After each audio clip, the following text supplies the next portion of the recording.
Syndrome post-traumatique, dans mon cas, moi, ça a débuté dans les années 93, après mon premier tour en Bosnie.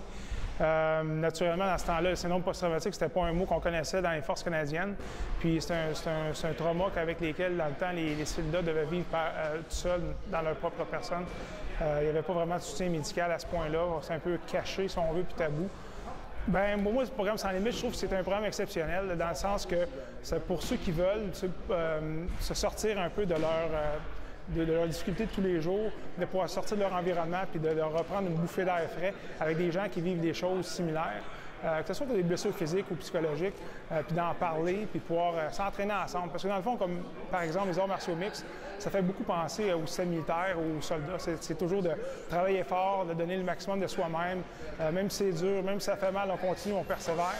Fait que pour moi, c'est très similaire à ce que moi j'ai vécu dans les forces canadiennes. C'est un esprit de guerrier, de vaillance puis de persévérance. Fait que pour moi, ça me retouchait. Ça me rappelait un peu différemment mes jours comme soldat qui me manquent encore aujourd'hui. Le plus gros problème avec le syndrome post-traumatique, c'est la solitude. Beaucoup de soldats, malheureusement, ils vivent ça à l'intérieur. Ils ne veulent pas en parler parce que on a un peu la honte de ça. Mais en réalité, c'est pas un signe de faiblesse, au contraire. C'est une personne normale qui est affectée par quelque chose d'anormal.